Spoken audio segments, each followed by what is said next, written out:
ಅತಿಥಿಗಳಾದ ಸನ್ಮಾನ್ಯ ಶ್ರೀ ಬಸವರಾಜ ಬೊಮ್ಮಾಯಿ ಅವರಲ್ಲಿ ವಿನಂತಿ, ನಮ್ಮ ಮೊದಲ ಫಸ್ಟ್ ವಂಡರ್ ಆಫ್ ಕರ್ನಾಟಕ ಯಾವುದು ಅನ್ನೋದನ್ನ ದಯವಿಟ್ಟು ತಿಳಿಸ್ಕೊಡ್ಬೇಕಾಗಿ ವಿನಂತಿ. ಕರ್ನಾಟಕದ 7 ಅದ್ಭುತಗಳಲ್ಲಿ 7 ವಂಡರ್ಸ್ ಆಫ್ ಕರ್ನಾಟಕದಲ್ಲಿ ಮೊದಲನೇದು ಹಿರೇಬೆಣಕಲ್.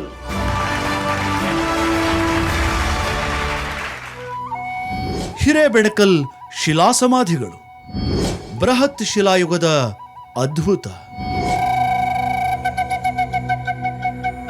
ಕಬ್ಬಿಣ ಯುಗದ ಬೃಹತ್ ಶಿಲಾಯುಗದ ಮಾನವನ ಈ ರಚನೆಗಳು ಕೊಪ್ಪಳ ಜಿಲ್ಲೆ ಗಂಗಾವತಿ ತಾಲೂಕಿನ ಹಿರೇಬೆಣಕಲ್ ಗ್ರಾಮದ ದುರ್ಗಮ ಬೆಟ್ಟದ ಮೇಲಿವೆ.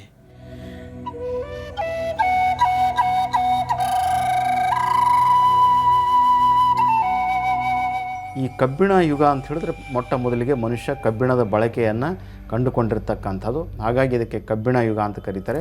ಈ ಕಬ್ಬಿಣ ಯುಗದ ಸಂದರ್ಭದಲ್ಲಿನೇ ಒಂದು ವಿಶಿಷ್ಟವಾದ ಒಂದು ಸಂಸ್ಕೃತಿ ಈ ಕಬ್ಬಿಣ ಯುಗದ ಜೊತೆ ಒಂದು ಸೇರ್ತದೆ.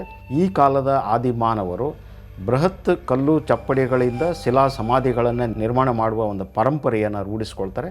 ಹಾಗಾಗಿ ಈ ಹಂತಕ್ಕೆ ಕಬ್ಬಿಣ ಯುಗದ ಬೃಹತ್ ಶಿಲಾಯುಗ ಅಂಥೇಳಿ ಕರೀತಾರೆ.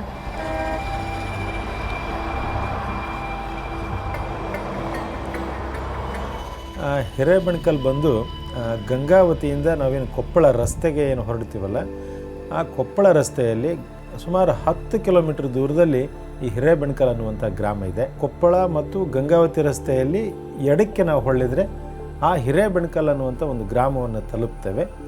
ಅದಾದ ನಂತರ ಅಲ್ಲಿಂದ 1.5 ಕಿಲೋಮೀಟರ್ ದೂರ ನಾವು ದಕ್ಷಿಣಕ್ಕೆ ಹೋದರೆ ಅಲ್ಲಿ ನಮಗೆ ವಿಶಾಲವಾಗಿರ್ತಕ್ಕಂಥ ಗುಡ್ಡಗಳ ಸಾಲುಗಳು ನಮಗೆ ತೋರಿಸ್ತವೆ. ಆ ಗುಡ್ಡವನ್ನು ನಾವು ಕ್ರಮಿಸಿದ ನಂತರ ನಮಗೆ ಅಲ್ಲಿ ಆ ಶಿಲಾಕೋಣೆಗಳು ಮತ್ತು ಅಲ್ಲಿರ್ತಕ್ಕಂಥ ಎಲ್ಲ ಕುರುಹುಗಳನ್ನು ನಾವು ಕಾಣಬಹುದಾಗಿದೆ.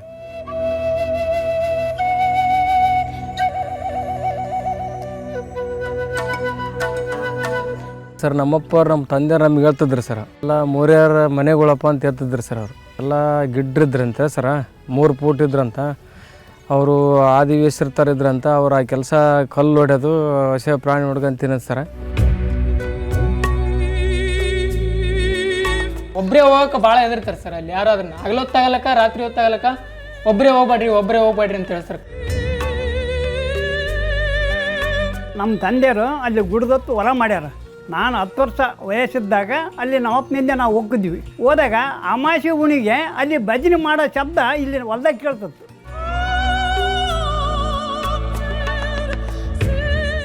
ಇಂತಹ ಈ ಗ್ರಾಮದ ಈ ಮುಂಚಿನ ಅಭಿಪ್ರಾಯಗಳು ಈಗ ಎಷ್ಟೋ ಬದಲಾಗಿ ತನ್ನ ಈ ಗ್ರಾಮ ಹೀಗೊಂದು ವಿಶಿಷ್ಟ ಮಾನವನ ಆದಿಮ ಸಂಸ್ಕೃತಿಯ ವಿಕಸನಕ್ಕೆ ತೊಟ್ಟಿಲಾಗಿತ್ತು ಅನ್ನುವ ಅಭಿಮಾನವಾಗಿ ಇಂದು ಬದಲಾಗಲಿಕ್ಕೆ ಈ ಕಡಿದಾದ ಗುಡ್ಡ ಗುಹೆಗಳ ಸುತ್ತ ನಡೆಯುತ್ತಲೇ ಬರುತ್ತಿರುವ ಸಂಶೋಧನೆಗಳು ಒಂದೆರಡಲ್ಲ.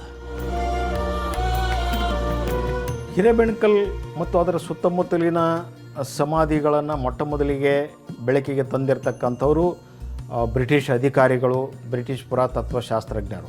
1967ರ ಸಂದರ್ಭದಲ್ಲಿ ಪುರಾತತ್ವ ಶಾಸ್ತ್ರಜ್ಞರಾಗಿರ್ತಕ್ಕಂಥ ಡಾಕ್ಟರ್ ಸುಂದರ ಅವರು ಇಲ್ಲಿ ವ್ಯಾಪಕವಾದಿ ಮತ್ತೆ ಅಧ್ಯಯನವನ್ನು ಕೈಗೊಳ್ತಾರೆ. ಅದರ ಜೊತೆಗೆ ಶಿಲಾ ಸಮಾಧಿಗಳ ಅಧ್ಯಯನದ ಜೊತೆಗೆ ಅಲ್ಲಿ ಸುಮಾರು 9 ಗವಿವರ್ಣ ಚಿತ್ರಗಳನ್ನು ಅವರು ಬೆಳಕಿಗೆ ತಂದರು ಅಂಥೇಳಿ. 1998ರಿಂದ 2000ವರೆಗೆ ನಾನು ಸ್ಥಳೀಯವಾಗಿ ಈ ಪರಿಸರದ ಗವಿವರ್ಣ ಚಿತ್ರಗಳ ಬಗ್ಗೆ ನನ್ನ PhD ಸಂಶೋಧನೆ ಮಾಡುವ ಸಂದರ್ಭದಲ್ಲಿ ಹಿರೇಬೆಣಕಲ್ಲಿನ ಗವಿವರ್ಣ ಚಿತ್ರಗಳ ಜೊತೆಗೆ ಅಲ್ಲಿಯ ಶಿಲಾ ಸಮಾಧಿಗಳು, ಅಲ್ಲಿರ್ತಕ್ಕಂಥ ಮಡಿಕೆ ಚೂರುಗಳು, ಆಯುಧಗಳನ್ನು ಸಂಗ್ರಹಿಸಿ ಅಧ್ಯಯನವನ್ನು ಮಾಡಿದ್ದೇನೆ. ಹಾಗಾಗಿ ವಿಶ್ವದಲ್ಲಿ ಈಜಿಪ್ತಿನ ಪಿರಾಮಿಡ್ಸ್, ಇಂಗ್ಲೆಂಡಿನ ಸ್ಟೋನ್ಹೆಂಜ್ ಮತ್ತು ಡಾಲ್ಮನ್ಸ್ ಅಂತನ್ನುವ ಮಹತ್ವವನ್ನು ಪಡೆದ ಹೀಗೊಂದು ಸಮಾಧಿ ಸಂಸ್ಕೃತಿ ನಮ್ಮ ಗಂಗಾವತಿ ತಾಲೂಕಿನ ಬೆಟ್ಟ ಗುಡ್ಡಗಳ ಪರಿಸರದಲ್ಲಿ ಇರುವುದಷ್ಟೇ ಅಲ್ಲದೆ ಆ ವಿಶ್ವ ಪ್ರಸಿದ್ಧ ರಚನೆಗಳು ನಿರ್ಮಿಸಲ್ಪಟ್ಟ ಕೆಲವೇ ಶತಮಾನಗಳಲ್ಲಿ ಇಲ್ಲಿಯೂ ಆ ಸಂಸ್ಕೃತಿ ಶಿಲಾ ಸಮಾಧಿಗಳ ರೂಪದಲ್ಲಿ ರಚಿಸಲ್ಪಟ್ಟಿವೆ ಅಂತ ತಿಳಿದಾಗ ಅತ್ಯಂತ ಕುತೂಹಲದಲ್ಲೇ ಕರ್ನಾಟಕ ಪ್ರವಾಸೋದ್ಯಮ ಇಲಾಖೆಯ ಸಹಭಾಗಿತ್ವದ ಕನ್ನಡಪ್ರಭ ಮತ್ತು ಏಷ್ಯಾನೆಟ್ ಸುವರ್ಣ ನ್ಯೂಸ್ನ ಕರ್ನಾಟಕದ 7 ಅದ್ಭುತಗಳ ಅಭಿಯಾನದ ತಂಡ ಆ ಹಿರೇಬೆಣಕಲ್ ಗ್ರಾಮವನ್ನು ತಲುಪಿತು. ಹಾಗೆ ತಲುಪಿದ ಕೆಲವೇ ಹೊತ್ತಿನಲ್ಲಿ 7 ಗುಡ್ಡಗಳ ಆ ಸುತ್ತಣ ಪರಿಸರ, 10,000 ವರ್ಷಗಳಷ್ಟು ಹಿಂದಿನ ಆದಿಮ ಸಂಸ್ಕೃತಿಗೆ ಸಾಕ್ಷಿಯಾಗಿತ್ತು ಅನ್ನುವ ಕುರುಹುಗಳು ಕ್ರಮೇಣ ಅನಾವರಣಗೊಳ್ಳಲಿಕ್ಕೆ ಶುರು ಆದವು. ಈಗ ಅವು ಏನು ಅಲ್ಲಿ ಉತ್ಖನನ ಮಾಡ್ತಕ್ಕಂಥ ಸಂದರ್ಭ ನಾವು ನೋಡೋಕೆ ಹೋಗ್ತಿರ್ತೀವಲ್ಲ ಸರ್, ಏನೋ ಸುಮ್ಮನೆ ನೆಲ ಅಗಿತಾ ಕುತ್ಕೊಂಡು ಅಂದ್ರಪ್ಪ ಅಂದ್ರೆ ಸಣ್ಣ ಸಣ್ಣ ಬೋಕೆಗಳು ಸಿಗ್ತವೆ ಸರ್. ಆ ನಂತರ ನಮ್ಮ ಹಿರಿಯರಿಗೆ ಹಲವಾರು ಆಯುಧಗಳು ಸಿಕ್ಕಿದಾವೆ ಸರ್.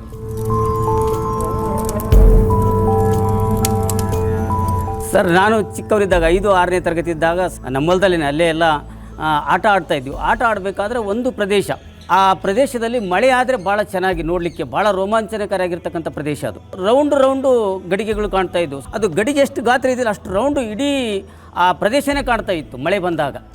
ಭಾಳ ಅಚ್ಚರಿ, ಅದನ್ನು ಅಗಿತಾ ಇದ್ವಿ. ಏನು ಸಿಗುತ್ತಾ ನೋಡೋಣ, ಎಲ್ಲರೂ ದುಡ್ಡು ಸಿಗುತ್ತಾ, ಬಂಗಾರ ಸಿಗುತ್ತಾ ಅಂತಾರಲ್ಲ, ತಡಿ ನೋಡೋಣ ನಾವೇನು ಸಿಗುತ್ತಾ ಅಂತ ನೋಡಿದ್ರೆ ಎಲ್ಪ್ ಸಿಗ್ತಾ ಇದ್ದು. ಹಾಗಾಗಿ ಇಂತಹ ಅಸಂಖ್ಯ ಆದಿಮ ಸಂಸ್ಕೃತಿಯ ಮೂಲ ಕುರುಹುಗಳನ್ನು ತನ್ನ ಒಡಲೊಳಗೆ ತುಂಬಿಟ್ಟುಕೊಂಡ ಆ ಹಿರೇಬೆಣಕಲ್ ಗ್ರಾಮದ ದಕ್ಷಿಣಕ್ಕಿರುವ ಬೆಟ್ಟಗಳನ್ನು ಅರಸಿ ಹೊರಟಂತೆ ಇಂದಿನ ಈ ನಮ್ಮ ನಾಗರಿಕತೆಗೆ ನಾಂದಿ ಹಾಡಿದ ಆ ಮೂಲ ಸಂಸ್ಕೃತಿಯ ಜಾಡಿನಲ್ಲಿ ನಾವು ನಮ್ಮ ಮೊದಲ ಹೆಜ್ಜೆಯನ್ನು ಇಡ್ತಾ ಇದ್ವಿ.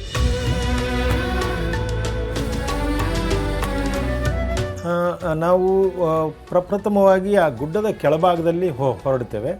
4 ಜನ ಕೂಡುವಷ್ಟು ಒಂದು ಜಾಗ ಮಾಡಿದ್ದಾರೆ. ಒಂದು ನಕಾಶೆಯನ್ನು ಹಾಕಿದ್ದಾರೆ ASIಯಿಂದ. ಅಲ್ಲಿ ನಾವು ಅದರದ ಸಂಕ್ಷಿಪ್ತವಾಗಿರ್ತಕ್ಕಂತಹ ಒಂದಿಷ್ಟು ಗುರುತುಗಳನ್ನು ಅಲ್ಲಿ ಮಾಡಲಾಗಿದೆ.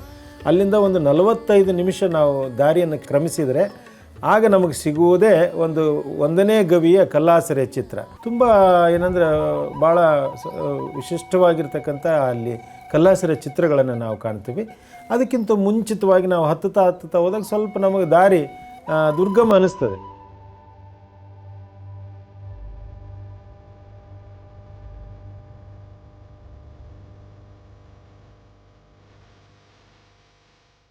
ಕೊಪ್ಪಳ ಜಿಲ್ಲೆ ಗಂಗಾವತಿ ತಾಲೂಕಿನ 7 ಗುಡ್ಡಗಳ ಪರಿಸರದಲ್ಲಿ ಗವಿವರ್ಣ ಚಿತ್ರಗಳಿರುವ 300 ನೆಲೆಗಳ ಪೈಕಿ ಈ ಬೆಟ್ಟದ ಸಾಲು 32 ಗವಿ ಕಲ್ಲಾಸರೆಗಳಲ್ಲಿ 50ಕ್ಕೂ ಹೆಚ್ಚು ಗವಿವರ್ಣ ಚಿತ್ರಗಳನ್ನು ಹೊಂದಿದ್ದು 3000 ವರ್ಷಗಳಿಗೂ ಹಿಂದಿನ ಬೃಹತ್ ಶಿಲಾಯುಗದ ಸಂಸ್ಕೃತಿಯನ್ನಷ್ಟೇ ಅಲ್ಲ, ಅದಕ್ಕಿಂತಲೂ ಹಳೆಯದಾದ ಸೂಕ್ಷ್ಮ ಶಿಲಾಯುಗದ ಮಾನವನ ಜೀವನ ಶೈಲಿಗೂ ಈ ಗವಿವರ್ಣ ಚಿತ್ರಗಳು ಇಂದಿಗೂ ಸಾಕ್ಷಿಯಾಗಿ ನಿಂತಿವೆ.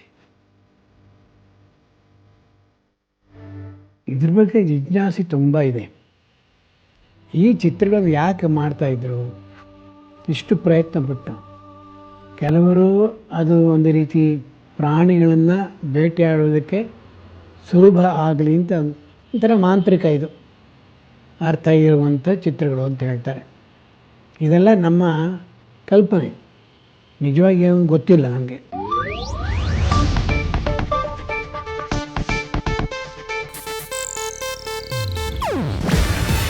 ಇದು ಏಷ್ಯಾನೆಟ್ ನ್ಯೂಸ್ ನೆಟ್ವರ್ಕ್ ಪ್ರಸ್ತುತಿ. ನೀವು ನೋಡ್ತಿದ್ದೀರಾ ಏಷ್ಯಾನೆಟ್ ಸುವರ್ಣ ನ್ಯೂಸ್.